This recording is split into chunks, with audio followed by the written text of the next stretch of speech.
This is the Unscripted Podcast. All right, today we're talking about your family. We're going to talk about squib loads and legacies. Yeah, absolutely. Squib loads and legacies. If you don't know what a squib load is, just Google it right quick. It's really dangerous.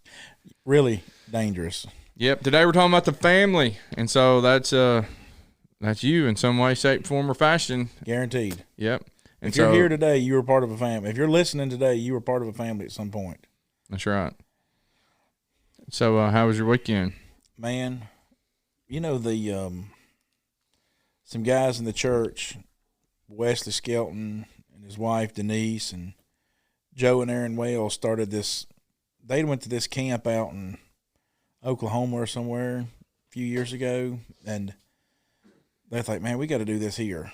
And so they came back and they called us 3 or 4 years ago and said, hey, we're going to start this camp, and would y'all be interested in coming? And we said, yeah, we'd like to help you get it kind of going and everything. And that first year you went up there without a jacket and froze. Bob, I'm telling you, I mean, we had just moved to Hattiesburg too. Yeah. And it was freezing. I remember the phone conversation. No, honey, just give me a hoodie. I'll be fine. Yeah, it's just Kentucky. And I remember. Bob, it was 25 degrees the whole time, and we stayed outside the whole weekend. And what was worse is Chris had a cold for 3 months. There was and like we hadn't even unboxed our stuff from moving here. Yeah. You know. And there was a little family in front of us. I mean, sweetest family in the world. And there's about 6 of them, right? And they're all like 9 months apart. You know what I mean? Right. They've got 9 kids and their average age. We know some families like that. Right. And so they're sitting there and they're just skinny as a rail. Mm-hmm. And they're just like a bag of antlers, you know, and they're just freezing plumb to death. And I remember thinking like, I mean, I'm cold, but I ain't that kind of cold, you know. And I remember taking, because I'd got my blanket off my bed and put it on me, and I done got it good and warm. And I remember taking it and wrapping it around all them youngins. Right. And I just saw them kids just kind of ball up and like, oh, I just can't believe how good this. So good. You know, how good this I'm getting some 98.6 from that big boy. Yeah, and all I had on was my hoodie and work breeches. Right. So I'm up there with like a sweatshirt and pajamas on, basically. Chris is sweating. Freezing to death, but it was a good lesson. Yeah, so it's what, Legacy Family Camp East? Yep. And so we went back this year again, and we had it a couple years since then. And, you know, the whole idea behind it is just like is being pointed and building a legacy, you know, with your family. What do you mean by that? So, you know, there's a biblical hope, and then there's a worldly hope. Maybe I can describe it like this. I mean, it hadn't been described at the camp this way, but maybe this is a way of doing it. The world has a hope that if they get these odds in their favor, you know, like if so here's an example. The guys in the shop, they used to do this thing when the lottery would get on up to hundreds of millions of dollars, and I don't ever know what the number would be. 60 of us gets in together, we'll have a better chance. Yes, we'll do 60, and we'll all put in $50 or something, you know. And so let's just say we all buy $3,000 worth of tickets, right? In their mind, they're stacking the odds in their favor, but when it's a 1 in 1.7 billion chance, if you put 0.00000 and you put 1.7 billion out here. 3,000 is statistically so close to zero that you're no closer to winning at buying 1 ticket than you are buying 3,000 tickets. Right. So what happens is, excuse me, I'm still fighting this little bit of a cold, and this weekend didn't help much. But what happens is that the world looks at hope in the sense of like, we got to figure out a way that I can stack the odds, or maybe that if I do these things enough, then it'll work out in my favor. You know, kind of used to the way they give out scholarships. You remember they used to, like, you know, the Bear won a whole lot of championships, but one of the ways he won a whole lot of championship was that if he thought somebody would go somewhere else, he'd hand him a scholarship. So he can talking about that Alabama team that Tennessee beat a couple weeks ago? I am. Listen, okay, yeah. There's going to be a lot of Georgia fans this weekend. I'm just going to tell you, there's going to be a lot of Georgia, and it's because of Tennessee fans. fans. I'm just going to tell you. I really think It's because no, you I can really think all think you that want, there's Bob. that there's going to be a lot of and at the time that this is recording, this is when Georgia's #1 and Tennessee's #2, and when they're fixing to play. So I don't know when this podcast is going to come out. But I really think that a lot of Alabama fans are going to root for Tennessee so they can get the chance to play them in the SEC championship. That may go down, but I'm just going to tell you. They'll be living out that verse. Their mouths draw near to me, but their hearts are far from me. They draw near to me with their lips, but their hearts are far from me. So, so the idea behind the camp. Get back to the camp and off that awful subject. And You brought up the bear. I just brought up truth that's present today. well, I do know. Ben told me last night. I know y'all carve pumpkins at the student center. Mm-hmm. Ben said he carved Beautiful the ugliest pumpkin, and I said no. I guarantee you, Bob carved a T one. And Hey, that was Case's decision. And so, well, it still doesn't mean I want the ugliest one. Literally, it was the scariest pumpkin in all of Hattiesburg. Yeah, because what we're scared of is that we're going to have to hear the gloating for another week. Another week. Hey, I have been quiet and humble for 15 years. You have not. Yes, I have. You have not. None of y'all have. You've been saving it and storing it. Storing it. All that build up. Yeah, so it's coming out. But so the idea behind the legacy camp is that we can you can never. Biblical hope is hope with an expectation. Yeah, certain. Yep, a certain expectation. Like Hebrews 11:7, it says, Noah, who being divinely warned of things to come. That means that he was told about things that were going to happen. Mm-hmm. Things yet not seen. Yet not seen, right? Moved with godly fear. Moved with godly fear, preparing the ark, and condemned the world in unrighteousness and saving of his saving of his household. Of his household. So Noah builds the ark with an hope, with true biblical hope, and expecting that what God said was going to happen. Yeah. So Noah had to build the ark. Noah had to do the things that God said in order to preserve his family. Mm-hmm. That's what he did. He saved his family. And so the idea of biblical hope is that I can do these things, and I can guarantee that I can have an expectation of the outcome. Now, does that mean that everything's going to work out the way I think it will in my mind? No. I mean, Hebrews 11:13, God tells Abraham, I need you to come out of your land. I need you to leave Ur. I need you to come over here to this place I'm going to give you, and I'm going to make you a nation. I'm going to give you a land, and I'm going to give you a seed promise. And really, Abraham got none of those things if you really stack it up in the eyes of the world, because Abraham had to buy the land to bury his wife in Canaan. So he never, that's why verse 13 says, these, the people before, mm-hmm. having died in faith, never having obtained the promise. Well, their hope was that they understood what the Lord wanted them to do, and they did what the Lord. So hope and faith are almost the same thing, but they're not. Hope is an understanding, and faith is the movement. So hope, Noah saw that there was going to be a storm. There was going to be Noah, the end of all flesh has come before me. And so he's going to destroy the earth. Well, Noah had never seen it rain, never had happened, they experienced these things, but Noah still had to listen to what God said. So Noah, build the ark. Okay, Lord, I'm going to build the ark. Because Noah, in his hope, knew that some point in the future, God was going to bring this torrential event upon the earth. So Noah just saw it. So his hope was in the ark, right? His hope was in the ark, but really his hope was in God. Right. Because what he did was what God told him to do. And so this legacy camp, the idea behind this is that if we're honest with ourselves, I just want to say this. Sometimes I say things and it comes out mean. I don't mean them that way, but they do. But if we're honest with ourselves in the church, the walls are broken and they're falling in. And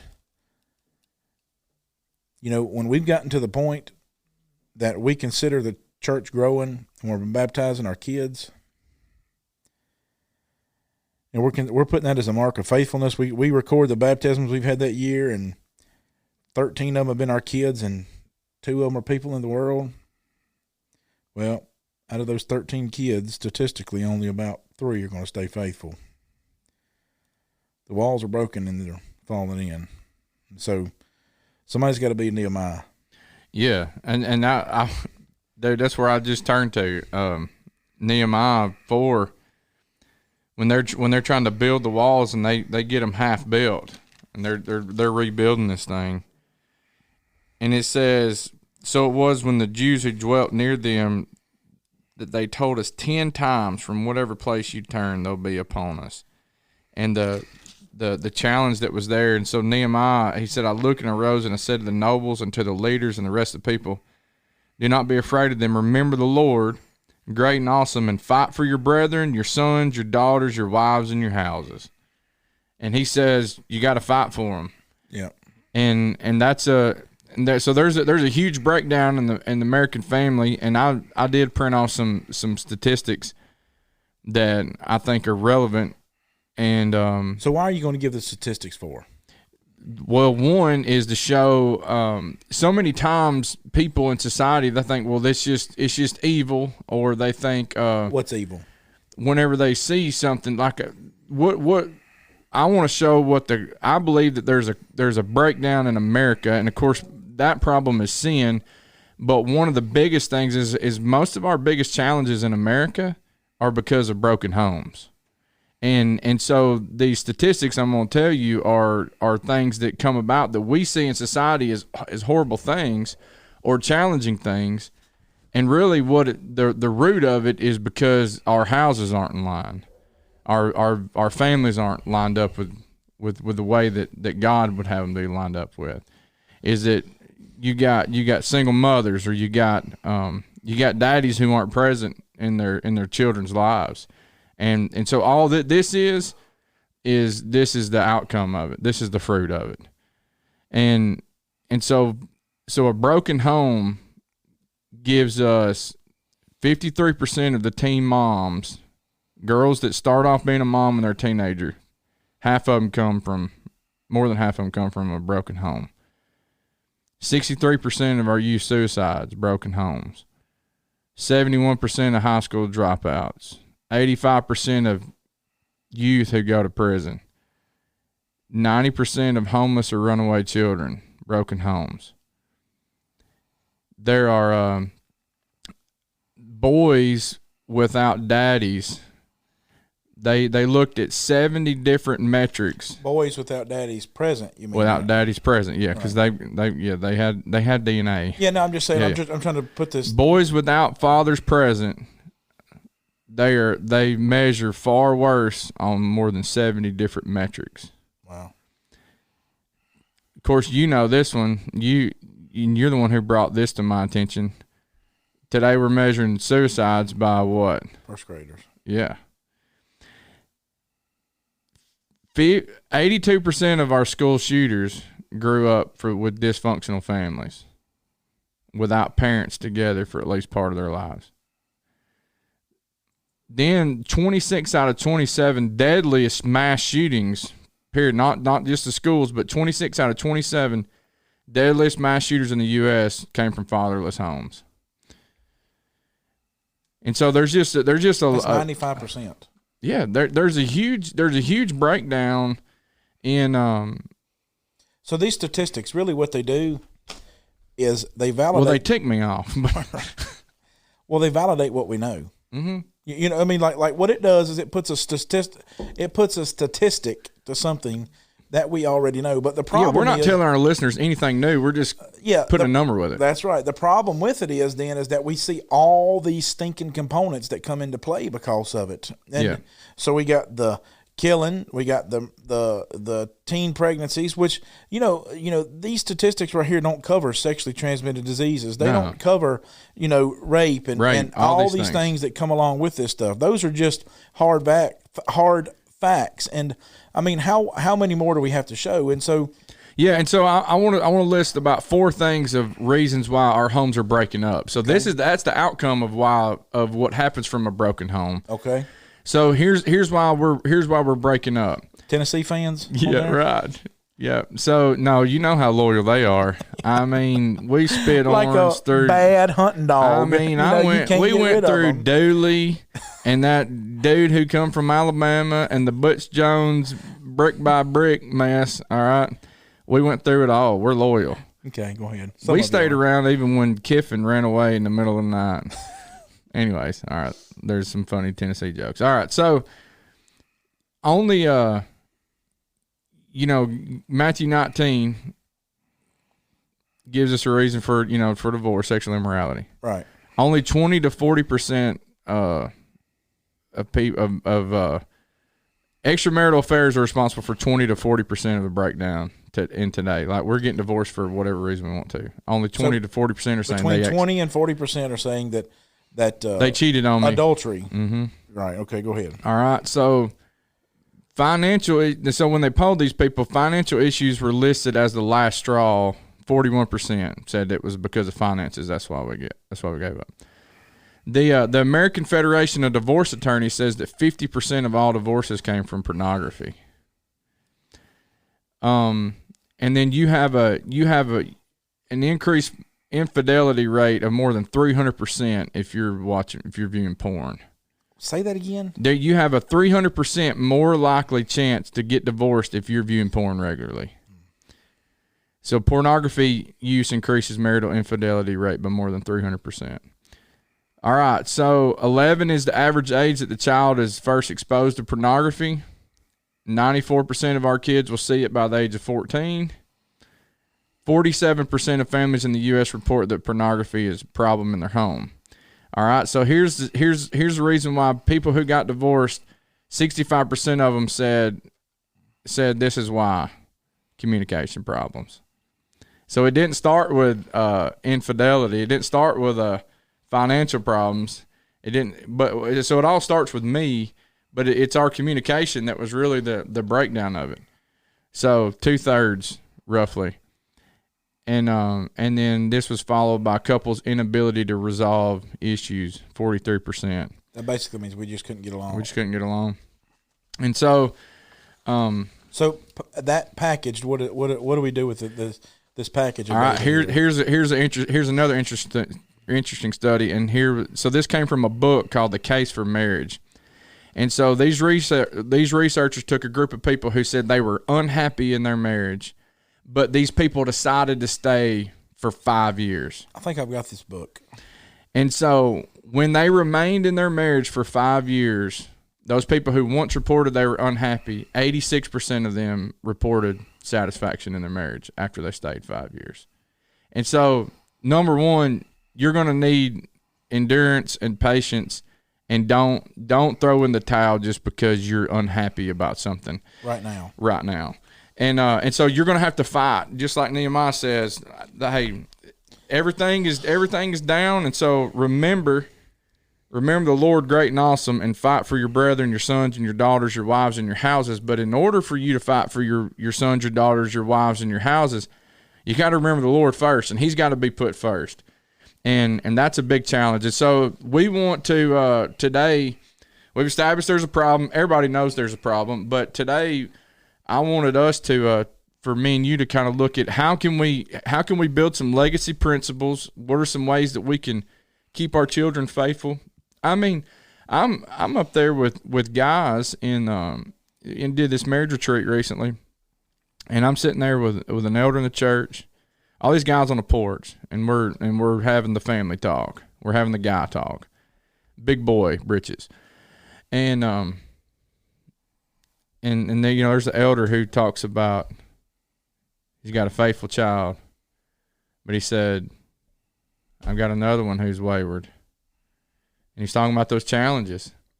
And then another guy speaks up and he says, and who's got kids that are 16, 17, and 18 right now in his house.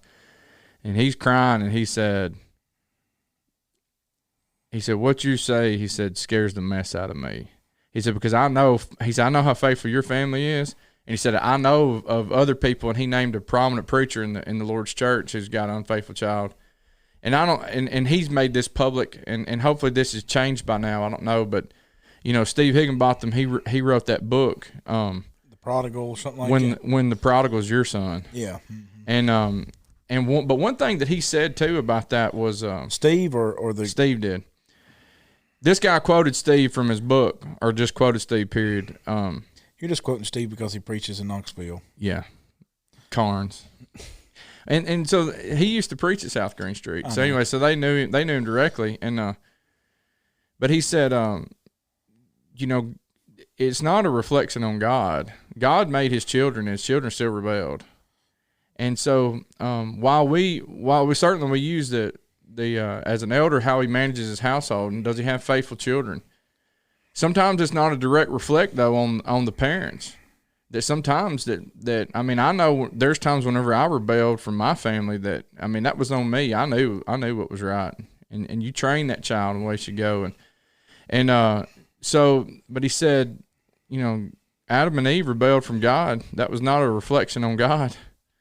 So wherever you're at today, you know, don't blame God for if there's some kind of dysfunction in your family, or if there's some kind of rebellion that goes on, and that it all boils down to selfishness when you begin with any sin. And so, but certainly examine.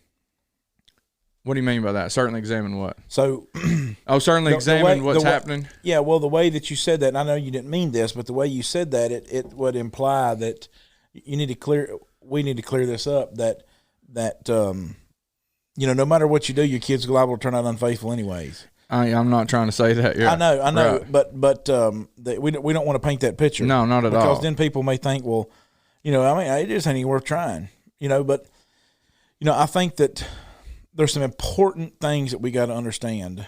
That while Adam and Eve did turn out you know, they did have an unfaithful moment. While, you know, we can look through history and see periods of, and we don't have time to study this today, but we did an in-depth study on David while we were there, and his parenting. Yeah. Oh man. And I'm telling you, Bob, it was.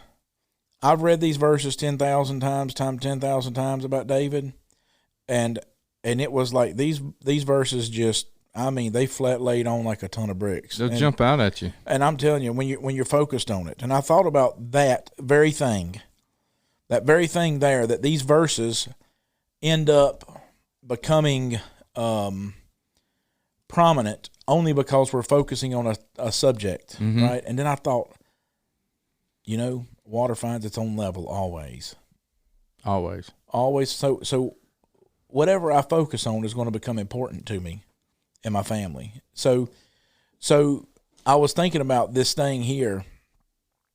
I can say a lot of things, you know, whatever, in my family. And I can talk about a lot of things and how many parents, Bob, have you sat with unfaithful children that are upset about it, right? Because they don't know why. And one of their most common phrases is they were always what? We went to church. We were always in the church. So you brought this up too in a recent meeting. So if I take my kids every Sunday morning and every Wednesday night to Sunday school, and Wednesday night class, Bible class, they get 45 minutes, and that's if at 6 o'clock or 6:30, whenever the bell rings, they're coming through, and instantly, right? The teacher starts. The teacher starts, right? And they get the 45-minute lesson. 45 minutes, and I'm talking about from the ones that sit in those little buckets. You know, the little... Yeah, what's the age, what's the time period starting? 0. Cradle roll. I mean, like I did this from, when I consider cradle roll, I'm talking about from hatch all the way till they graduated high school. You know, like from age of 18. I just used 18 as the number because that's about the average age of 18. And so go ahead. Yeah, so what kind of Bible knowledge, education could we expect our kids to have if we have them at Sunday school every time and Wednesday night service and we don't miss one, and the teacher starts when the bell rings and they get 45 minutes worth of Bible? Yep. So I took an hour and a half a week, right? 45 minutes times 2. 45 minutes times 2 times 52, and I did the math. And, you know, this is just a numbers thing for Chris, you know. And I took that time, I just looked at how long our kids go to government school. You know, they go to government school from X amount of time in the morning to X amount of time in the afternoon, equates to this amount of hours a day, right? And so what I did was I used that as a metrics of time, right? From 0 to 18, how much time they went to school, in government school, and then how much time they spent in Bible class. And they don't make it out of the first grade. Just let that sink in. If you go to school from 0 to 18, from kindergarten up to 18, right? That's the time frame I used. But I used from Bible class from 0 to 18. That means that you went to every Bible class. And I'm not talking about when you're sick, the teacher starting 10 minutes late because they yapping, whatever the case may be. Whatever. I'm talking about you went to every single one of them. You didn't make it out of the first grade worth equivalent. Now, I'm not a fan of government schools. I mean, I'll just put that on the table. I'm not. But I can tell you this right here, that if you can make it through 12th grade in government schools, you'll still be better equipped than you make it through the first grade in government schools. Yeah. And what we do. And so our kids are getting, if we have them every single time, our kids are getting a first grade, hour by hour, an equivalent to a first grade education. A first grade education. And that's what grade is that? Age is that, like 6? 5 or 6 years old, 7 years old, maybe? 6, 7. Mm-hmm. So that means, like, just think about this, turning a 7-year-old spiritually loose in the world. Turning a 7-year-old loose on a college campus. Like last night was Halloween for us. And I took, Bo was like, Daddy, I want to go trick-or-treating. I was like, okay. We hadn't been trick-or-treating in probably 3 years, like really going out and doing it since we, so I was like, okay, I'm going to take you tonight. So me and some of my friends, like my neighbor, Andrew, we put the hay on a trailer and rode them around, let them go around the neighborhoods. And the first thing you got to do when you get home is take the candy away from your kids. Yeah. Check it. And Bo's like 8 or 9. I can't remember how old he is. He's 8 or something. Maybe he's 9. Daddy, why are you doing that? Yeah, right. Because he's not mature enough to eat the candy properly. And yet what we got to realize is that when we turn our kids loose and we just think that Bible class is the solution, then we're really setting ourselves up for failure. And that's far too great of a burden on a teacher. Yeah. That's far too great, and it was never God's design. The Bible class, at best, should be a supplement. At best. It's a granola bar at 3 o'clock when you're starving. That's what it is. And so it was never designed to live off of. Well, what happens in our families is that we don't think about the things that I've got to guard my kids against. The things that I want my kids to know absolutely are important. And we took some time this weekend with our boys and just went off and you want to do litmus test, right? Mm-hmm. And because one of the sessions we, did was like how to discipline without. They used another D word, but like how to discipline without discouraging. Mm-hmm. How to discipline without discouraging. And so I went off. We went off with our boys, and we just asked them all, kind of, in their own way, like, do you think we love you? And I wanted to hear the way they answered it. Do you think I want you to go to heaven? Those are the two things that I want. Those are the two questions I want my kids to be able to ask and answer, honestly. Without being a robot. Right, exactly. I wanted to hear the way they answered it. I don't particularly care about the. Yes, Daddy. For God so loved the world that He gave His only begotten. Or you take that kid that they put on Oprah, and all he could do was shout, scream and holler at him. Hear ye, the Lord, the word of the Lord, the God, the Lord is one. And they're like, yeah, well, tell me what it means to know Jesus, and the kid can't say anything. So we had those chats with our boys, and you could see the different levels in each one of them, in maturity, and it was just for a litmus test for us, because the idea of being scared, doggone Bob, all of us are scared. Shoot, yeah. And the reason why we're all scared is because the world is stacking up on us, and it's not that it's because of these things. It's because of the breakdown of the home. I mean, just think about in our church family. Now, I'm not saying we don't have a great church family. I mean, they're awesome. But just think about how divorce, and I know that I'm saying this of everybody that's listening.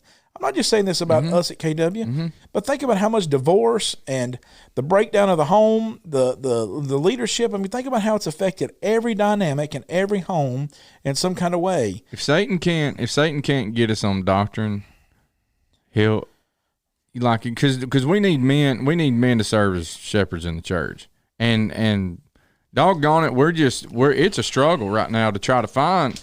And some churches are placing in the next warm body who's not qualified. Yeah, they can fog up a mirror. That's right. And so, what's happening is if Satan, he can't get us on doctrine, what he's going to do is he's going to break apart our homes. And so he's shifted away from he understands he can't control what's said from the pulpits, but what he can control is what I'm doing every single day in my house.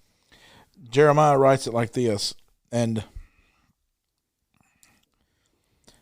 this is the Lord responding to Jeremiah, and he says, if you've run with the footmen and they worried you, how can you contend with the horses? And if the land of peace in which you trusted, they worried you, then how will you join in the floodplain of Jordan? So he's saying, if life, the footman, if life, the normal life, if you've given up on it, you hadn't had a backbone you need to have as a daddy, you hadn't made the things that's important to you, you will never survive when the going gets tough. If you can't keep up with them on foot, you certainly ain't going to keep up with them when they're on a horse. And so God is even drawing this conclusion, like, I gave you this land, this place, but at the end of the day, you cannot, if you can't live in the land proper, if you just can't dig your gardens, if you can't just plant your wells, if you just can't repair your houses, you're never going to live when calamity comes. You will never make it. And so it's a daily fortification, Bob. You can't rush tomatoes and you can't rush people. Mm-mm. And so you got to do the same thing over and over again. You know, I got to get up in the morning and I got to love on my boys a certain special way, and you got to love on yours a certain special way. And we got to do what's right for our family. You know, we cannot. There's a problem with this horizontal comparisons. And we can't worry about any of those things. It's just got to be about what's right for the Donovans, what's right for the Tips, what's right for filling your name when you're listening here. Yeah, we are not throwing shade at anybody. We say this all the time. We're in the punches of life. We're in this battle right now. Yeah, the reason why we're saying these things is because we struggle with them too, Bob. And we want the person that's listening to remember these words. Hold on. Hold on. This is not about being scared. Yes, you're going to be scared. This is not about being some kind of dictator. No. What we're talking about is that you need to hold on. At the end of the days, you've got to hold on because water's going to find its own level. You can say all the things that you want to say. You can talk about all the things you want to talk about, but until you live them in your lives, until they're present in your home, until your kids see them, till they see, and I ain't talking about dirty hands. I'm talking about being up to your eyeballs in it here. It ain't about just coming in, brushing off with your hands and going on. All in. All in. It'll never find its own level. Peter said this. He said that God, the Lord Jesus, has begotten us again to a living hope through the resurrection of Jesus Christ from the dead, to an inheritance incorruptible, undefiled, that does not fade away, reserved in heaven for you, who are kept by the power of God. That's what's going to hold your family together, is the power of God. But you got to release that control to Him through faith for salvation, ready to be revealed in the last time. In this you greatly rejoice, that though now for a little while, if need be, you have been grieved by various trials. You're going to have them trials in life.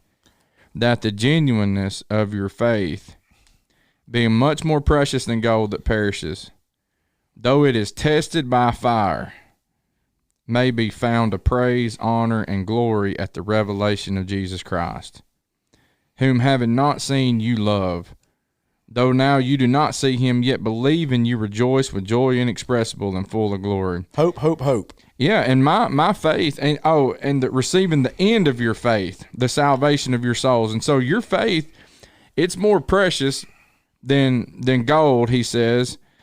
And it's more precious than riches. It's more precious than whatever it is, that dollar that you're chasing. You know, I talk to guys at different times about job things, and you know, guys are goal-oriented minded so many times. Yeah. And I had to check myself all the time about not chasing after a dollar, not having aspirations of making more money, because I understand that it's souls that the Lord is looking at, and the souls that he's looking for. And that's my responsibility in life. And so your faith, though, it's more precious than anything, and it's got to be invested in. Your children's faith has to be invested in, and then one day it's going to be tested. Your faith's going to be tested, and it's going to be tested in front of your family.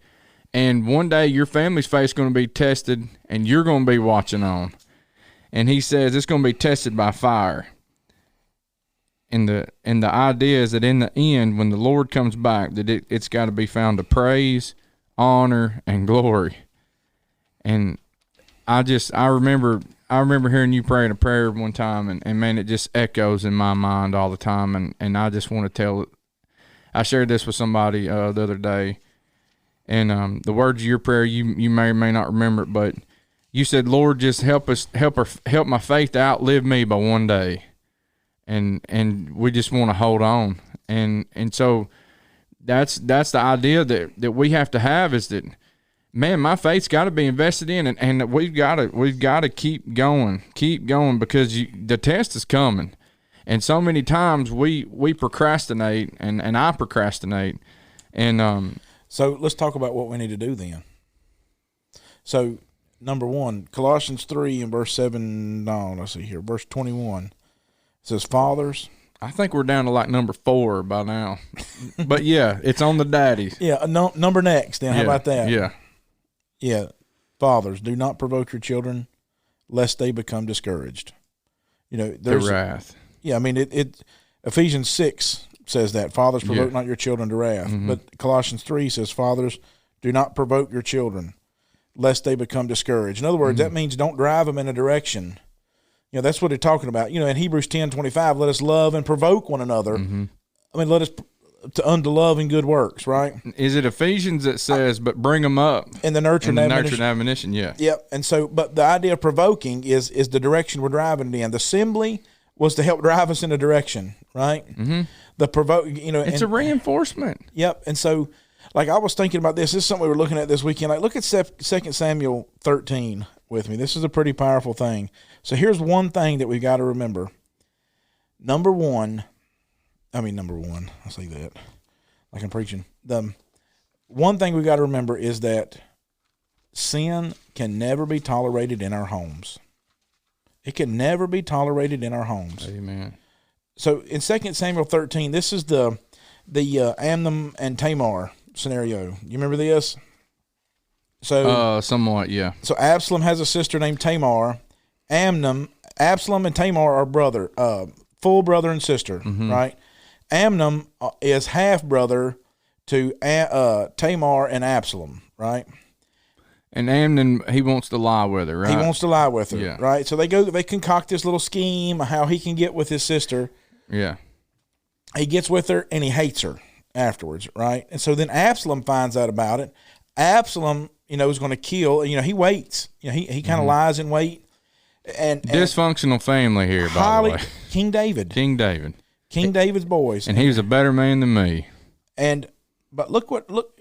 So let's just pick up at verse 20. And Absalom, her brother, said to her, "Has Amnon been with you? But now hold your peace, my sister. He is your brother. Do not take this thing to heart." So Tamar remained desolate in her brother Absalom's house. But when King David heard all of these things, he was very angry. Point, set, done. And that's it. You do not read David took any kind of measures for punishment and any kind of reasoning in this. David was very angry. Point, set, done. And it came to pass after 2 years, Absalom kills his brother. Okay? But Absalom, when he goes away, now the Absalom kills David longs for Absalom. But step back here. Absalom kills his brother, and then Absalom goes and he lives with this guy. Let me see here. Where's it at? It's going to be down here a little bit later. Yeah, Absalom fled to Geshur and the young man, and he goes to this guy. Yeah, the son of Amihud, the king of Geshur. Do you know who this guy is? Where are you at? Verse 37. 37, yeah. Yeah, so we're looking at, we're going on 7 years now, if you kind of do the math here. All right, so Absalom has killed his brother. Now just step back now. Before Absalom's going to be like the guy that's going to try to overthrow, he's going to cause a civil war in Israel. He's going to try to overthrow his daddy. I mean, all the problems that's going to happen, Absalom, this is where it's created, okay? This is the story where he's created. When David sees Absalom kill his brother, he does nothing about it. David's mad at him. This whole hubbub, he goes and look what he does. Absalom fled and went to Talmai, the son of Ammihud, the king of Geshur. Do you know who that is? No. That's his grandpa. That's his and Tamar's mama's daddy. David had taken their mama as a wife, as kind of a political, a marriage of convenience or whatever. He flees and lives with his grandpa for this amount of years right here. And this is where Absalom is created. David created Absalom. Absalom was a blank sheet, just like every one of our kids were. We cannot, Bob, tolerate sin in our homes. I've heard this. I guess these words echo in my mind with this verse. When David heard of these things, he was very angry. Nothing else happened. Nothing. The road to hell is paved with good intentions. Yeah. So let me just tell you, daddies, it's okay to be angry with sin in your house, but that better not be the end of it if you want a legacy. There's got to be faith. Faith's that evidence. So there's got to be fruit. If there's something wrong in the home, fix it. Got to be action. I mean, make sure the proper discipline is administered. And you may not have the exact way in that moment, but do something.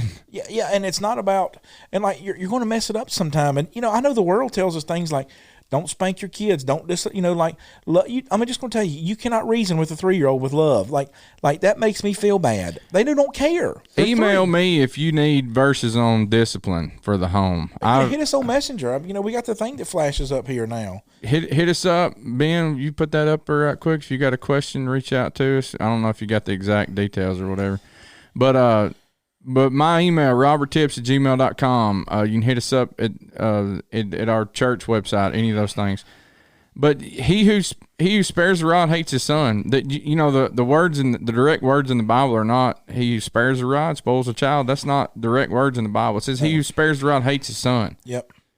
And so you cannot, if you want a legacy, the first thing you got to do is you got to realize that they start out as a blank sheet of paper.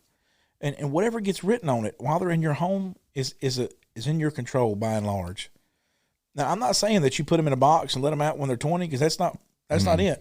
We're struggling with how to introduce technology to our kids now. I mean, like the phone scenario. Mm-hmm. We got our kids one phone that they share this year for the first time because, we call this thing a phone, mm-hmm. but shoot, how much do we really use it for a phone? Oh yeah. It's minimal what we really use it for a phone. Yep. Really,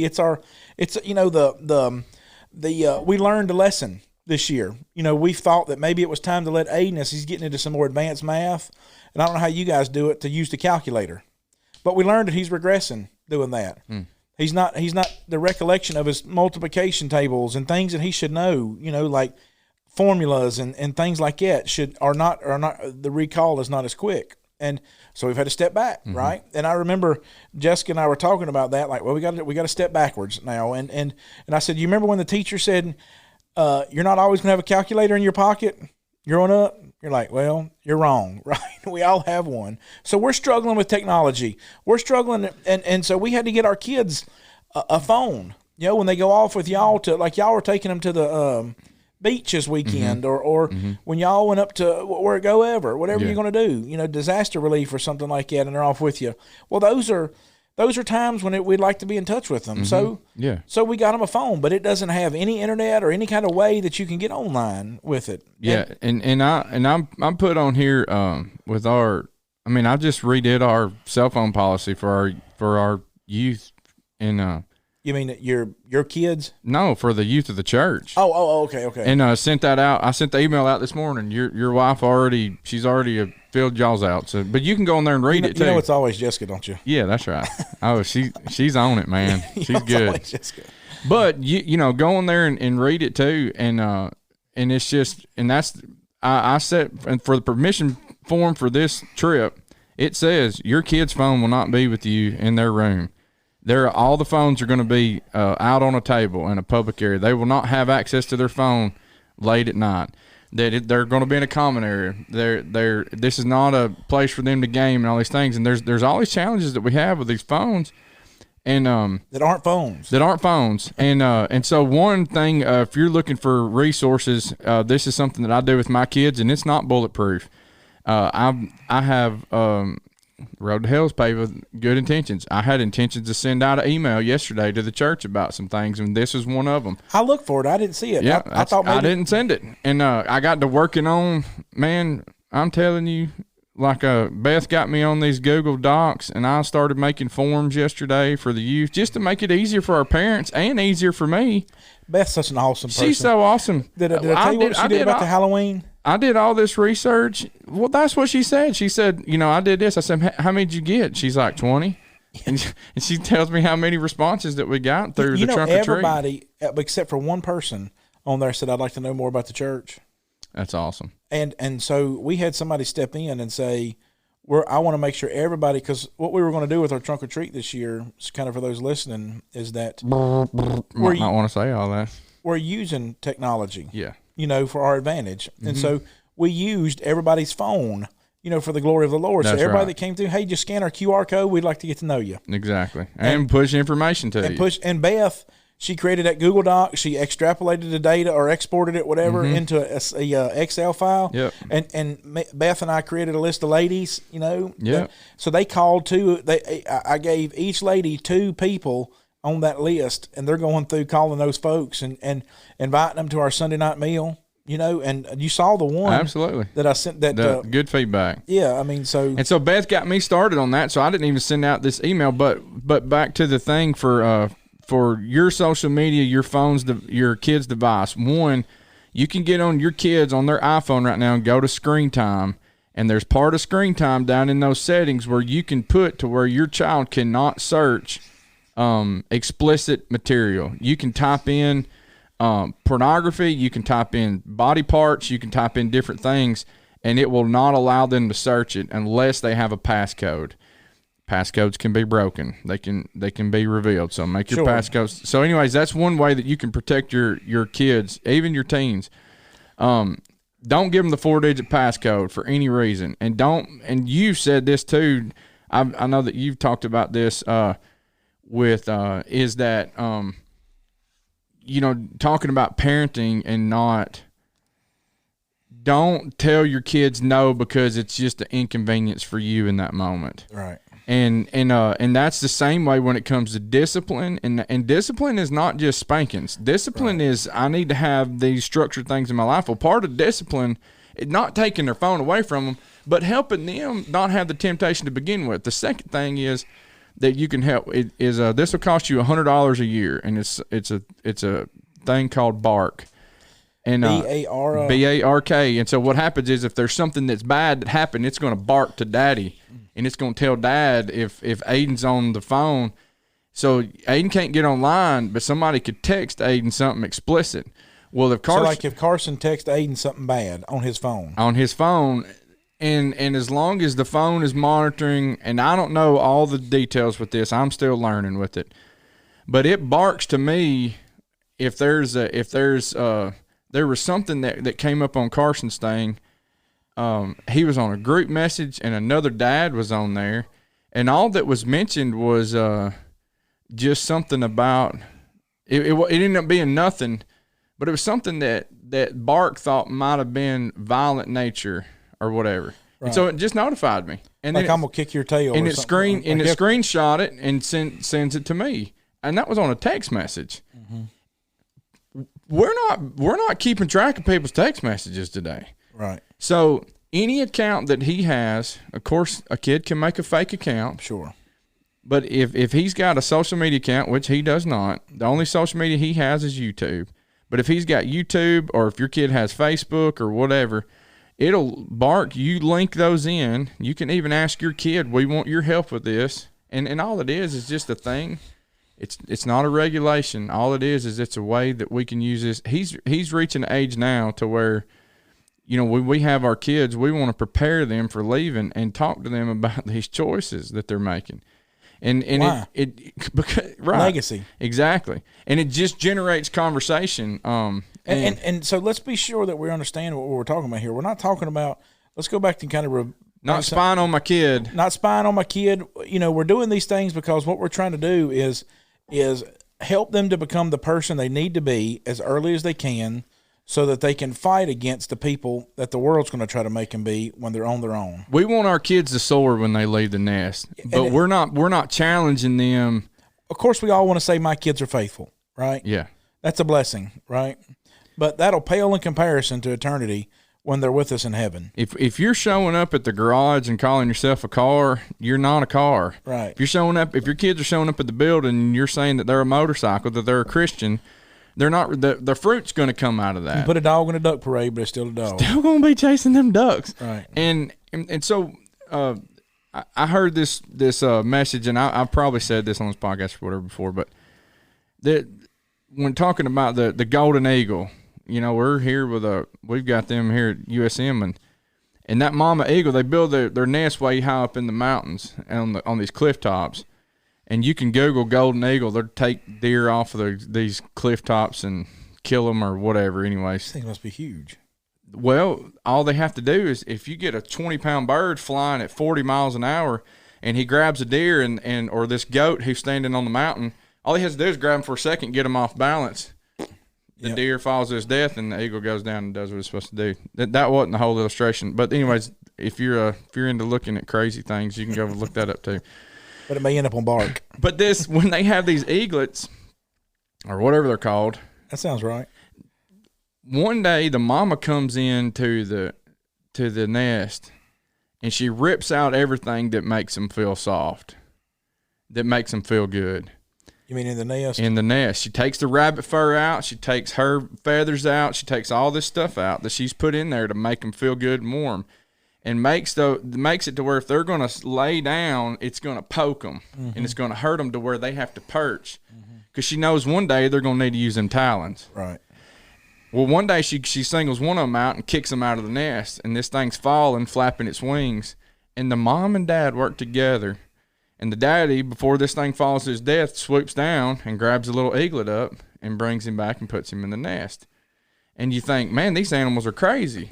He's telling the rest of them, like, man, I just thought I was going to make it, man. I thought I was gonna make it. Daddy, help me. And so I could have this beautiful story, and the father comes down and swoops down and grabs him up.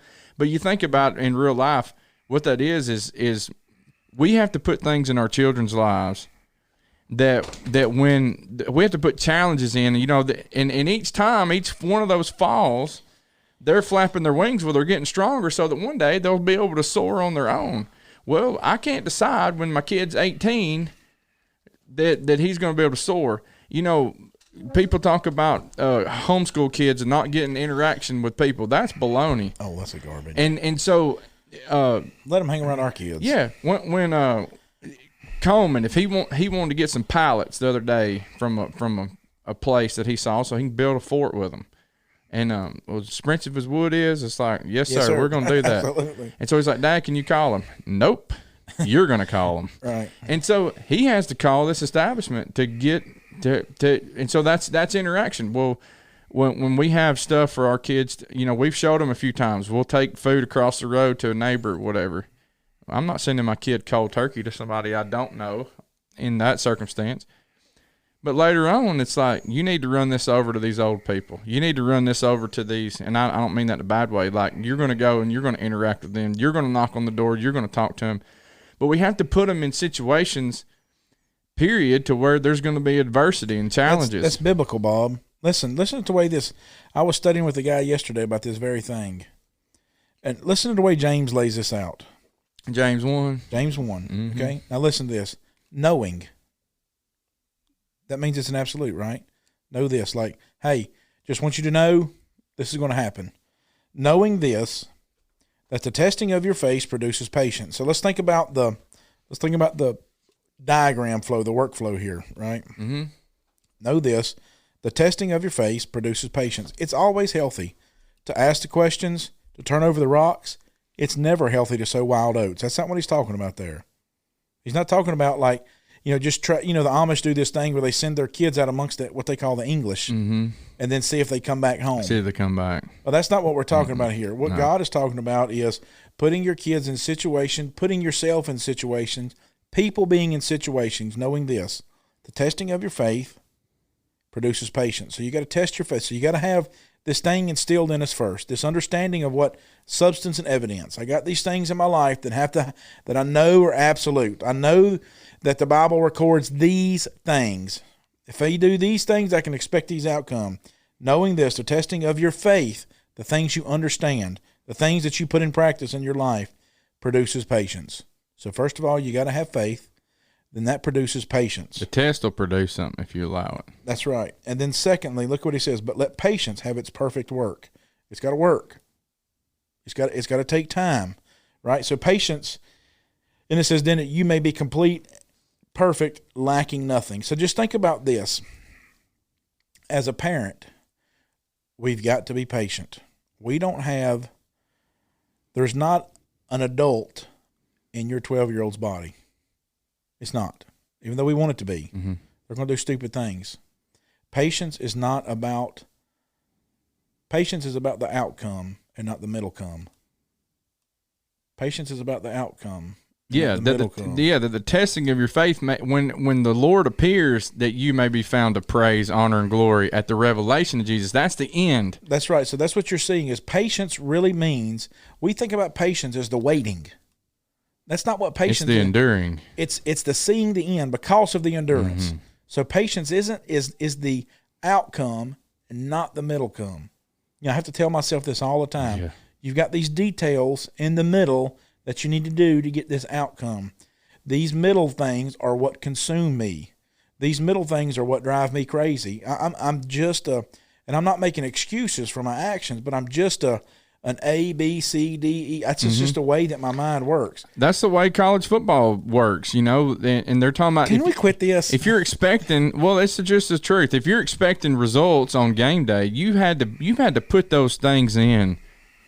Kirby Smart, he said this week, and I don't know if anybody likes Kirby or doesn't like him, but he's efficient and he's smart.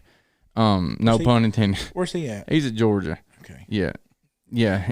Anyways, he just that somebody asked him. They said, "So how's your team going to get ready for Tennessee's fast offense? Are you doing some extra conditioning for them?" He said, "Listen, if my boys aren't conditioned by now." He's like, we're not working on their conditioning this week. He's like, we work on this thing. We've been working on it for a long time. Right. And because there's going to be a test that's going to come. That's how come they want to know how many starters are returning.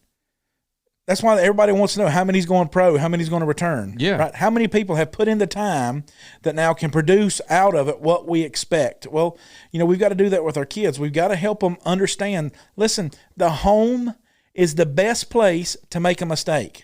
Yeah. I'm not saying. And we got to make it the best place to make a mistake. That's what I'm saying. The home is the best. If you got the environment, because your kids, like I tell mine, like we can always come back from a mistake, but we can't come back from a lie. Yeah. You can't hide it. You can't, try to cover it up. You can't be David and Bathsheba. If you come clean, we can fix it. That doesn't not mean that there aren't consequences, because we can't allow certain things in our home.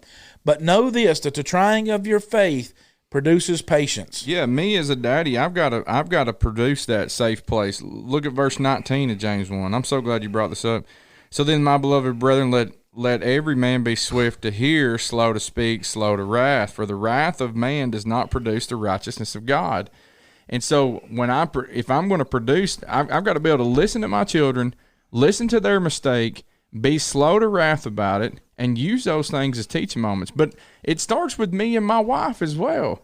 That with the home, that I've got to be slow to speak, swift to hear, slow to speak, slow to wrath.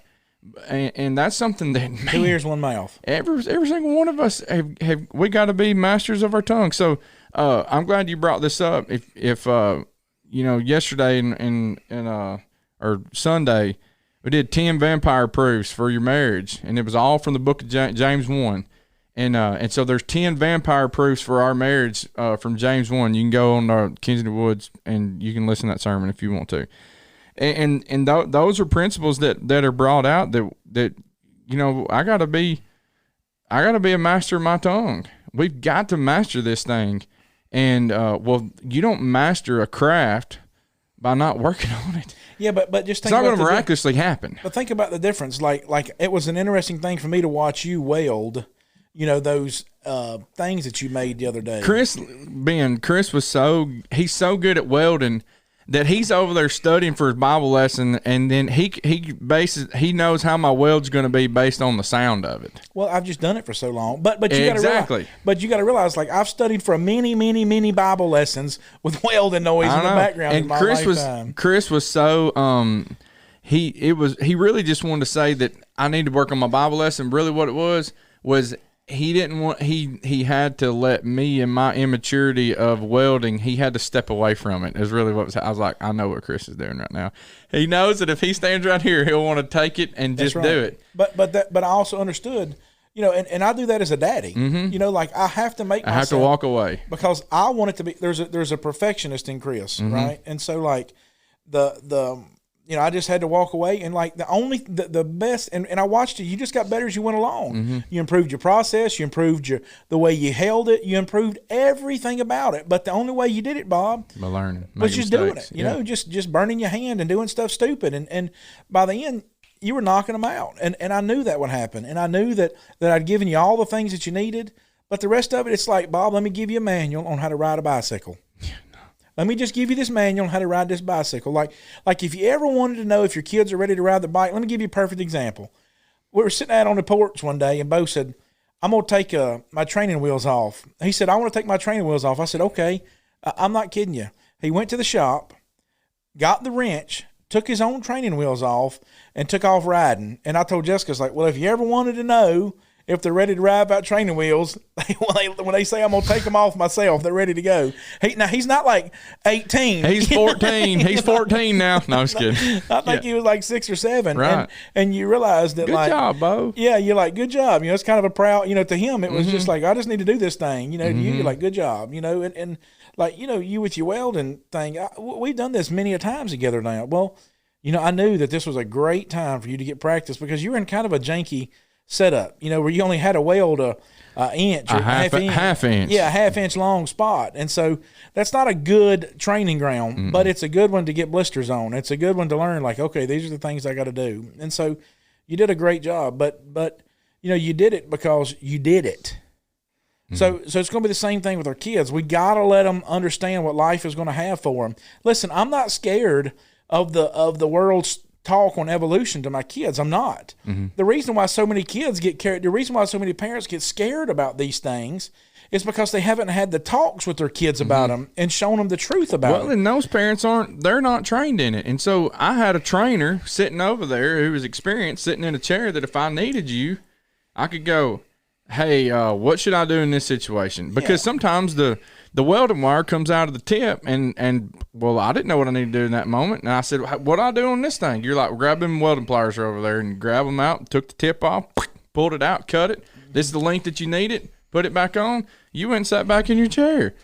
And so I needed you in that moment, and so we've got to. But if I'm not building a legacy of swift to hear, slow to speak, slow to wrath, then I'm not going to be building a legacy where it is a safe place for them to learn. Well, that's just the example is that, you know, like the reason why I know what a good weld sounds like is because I've heard them so many times. And so like that's an illustration that you can use in every way in your life. Listen, you don't need book chapter. Daddies, listen to me. Listen to me real close, because you may not know every book, chapter, and verse in your life, but if something doesn't sound right, it's probably not right, period. Mm-hmm. You investigate it right then, okay? If something doesn't sound right. Now, I can listen to somebody welding, and I can say that's not a good weld, and it's because it doesn't sound a certain way when they're welding a certain type of material. And so there's going to be things that are going to come up in your life, and you're going to think like, I don't know about this. I need to think of something doesn't sound. That's okay to say pause. Right now, I could have went over there, and Bob could have been welding just fine. You know, you could have been welding just fine, but it didn't sound right to me. Mm-hmm. And I know what a good weld should sound like. Now, it could be environmental factors. It could be somebody working. Oh, I've learned from lots of things on that. One is if I'm not close enough to the weld. Another thing is if I don't have a good enough connection. I didn't know those things that day. Yeah, and so those things are just things that produce the right thing, right? And so I've done it so long, I know what it sounds like. Daddies, I'm just going to tell you. The reason why God gave you sons after you were big is because you had to go. Is growing up. You talk about the stories about growing up after you've done it, right? When I was growing up, listen. Use the thing God's gave you. You want a legacy? God's given you a mind. He's given you a heart, and I guarantee you, if you're still listening to this podcast right now, He's giving you a passion. And here's another thing too. And we're so tempted to end these podcasts. All right. But I do want to say another thing too, is humility is so big. Like our Savior, Jesus was so humble. I mean, the way he came to the earth, the way he treated people, the way he talked in actions and things. And so, but the one thing about our Savior is he didn't mess up, but he still chose to be humble. Well, I mess up, and that gives me even more opportunities to be humble. And so right now I'm teaching Carson. By the time he hears this podcast, he's going to know the result of this. But he has something special that was very expensive that he bought as an investment. And in helping me, he made a mistake that I make a lot of times. His mind got sidetracked, and he left the thing outside overnight. And while it was not a danger to anything, to anybody or whatever, this airsoft gun looks like it looks like a real gun, and he left this thing out overnight. And so while he made this mistake, though, Courtney called me this today, and she's like, so what I did is I took his gun and I hid it, and I'm not going to say on the podcast where I hid it. In case he asked me if I put it in the gun safe, I said nope. And so when he asked me a question, I didn't lie to him. I asked him more questions, and so this Dad, have you seen it? Well, what'd you do with it? Right. Right. So I didn't lie to you, son. Right. And I know he's going to listen to this podcast. But she called me and she said, you know that like what you're teaching him is that this is a mistake that you make too. And I said, I know that. And I said, this is going to be an opportunity for me to have my hat in my hand and have a humble heart and talk to my son about Daddy makes this mistake too. And I want you to know that God sometimes is really gracious to us and doesn't allow some things to be stolen away from us. And but I have to. This is something I have to work on all the time. I mean, I told y'all today. What I come here and what am I missing right now? And Courtney my wallet. Yeah. So right. I've spent the last. But I also told you that like they make these tags because I have the same problem over and over and over again. You know, there's like 4 things I lose constantly. My knife, my keys, my wallet, and my gun. Yeah. You know, I can't remember where I put my gun at. And so those things are just constant. So, you know, for $100, Samsung will supply you, for us Android guys, a little tag you can put on thing, and it'll always tell you the geolocation of it. Hey. And if you're in your room, you can use your camera, and it'll tell you, like, it'll even pinpoint it on your camera. So you can put a tag on something like that? Yeah, a Samsung. I don't know about y'all stuff. Yeah. I know you got those little tags that Apple can do or whatever. But either way, you know, like, but Bob, even though. But so, yeah, I get to be humble and I get to use that. And so I told her, I said, honey, you understand, like, this is not something I'm going to be yelling at him about. This is not something that I'm going to be, like, breathing down his throat about. I'm going to be able to talk to him with humility with mistakes that I make, and I don't want you to make these same mistakes too. And we got to put things in our lives to work on them. And that's fine. You know, and here's a lie that Satan tells us. I know we've been at it for a while. When you think you're not good enough, look at Rahab. Yeah, and God will use you. Listen, man, like that. There is no doubt, and this idea, like people will say, like, well, I've heard parents say, well, like, I did the same things. I don't feel like, listen, I do the same things, and I still have to discipline my kids. Just because I'm struggling with it at 40 is because it wasn't disciplined out of me properly. Yeah.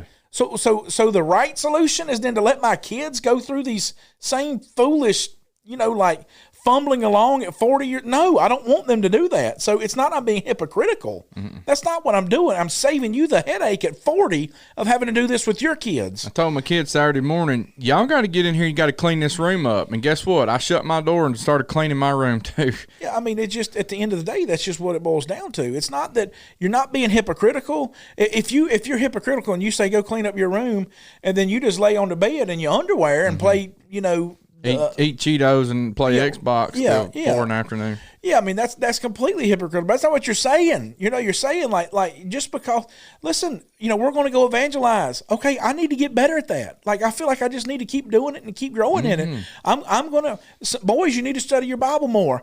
The older I get, the more I feel like I just want to study and study and study and let it consume me. And it's not that I don't study my Bible, but I know that I got to keep growing in it. Just like, you know that you're better at picking up your stuff than Carson is. You know that.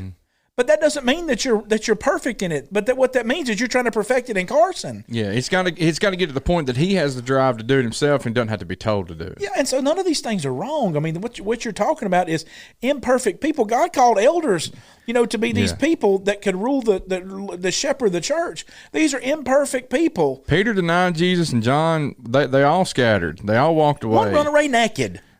For Pete's sake, one run away naked in that event, and he had to be in the upper room in the book of Acts. Everybody was there but Judas because they had to swap his spot with Matthias.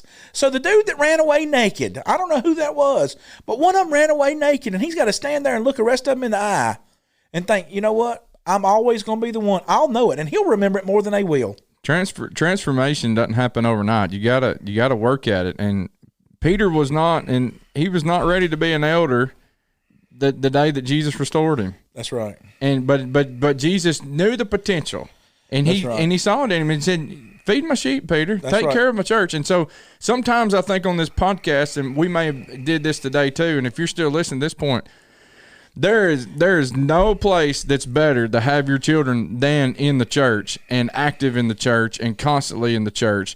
The success rate goes through the roof. It's got to be in the home first, and that's all that we implement. That's what we're talking about. Chris and I both gave up careers and gave up our time with our families. We don't sit on the pews with our kids. Will not sit on the pews with their grandparents because of how much we love the church and how much we want souls to be saved. And so we gave it up, and we moved states away to work with the church.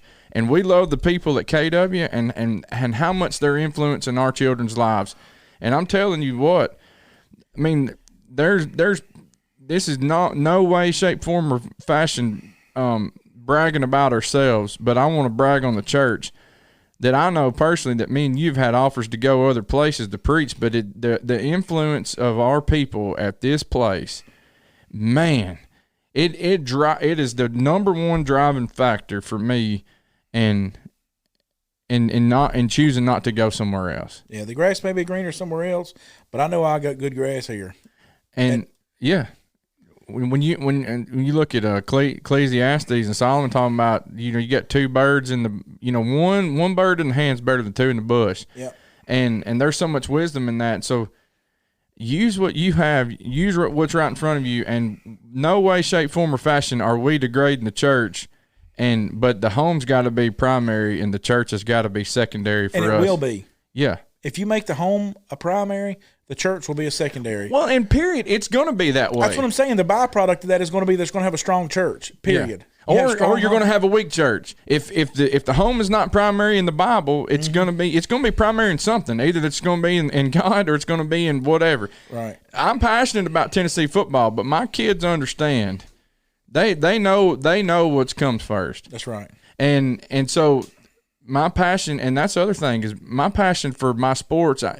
We've talked about this before too, that I can rattle off stats or whatever. I mean, I can tell you that Tennessee scored more points against Alabama than what anybody has since 1906. But if I can't tell them, if I can't tell my kids, if they don't know things about the Lord and particular people's lives, and if they're not seeing it evident, if we're not forming the character that they need to be in their lives, the world will. I'm failing. You're failing. So hey, we appreciate you guys, and we've not mastered it all, and obviously we've not mastered it on this podcast. But listen, we hope that we gave you something. You work on mastering it too, because we'll all do it together better that way. And however we can, if we can do something better, hit us up, comment, leave your hit the like, hit the button, hit all that stuff, and share this with people if you think they need to hear it.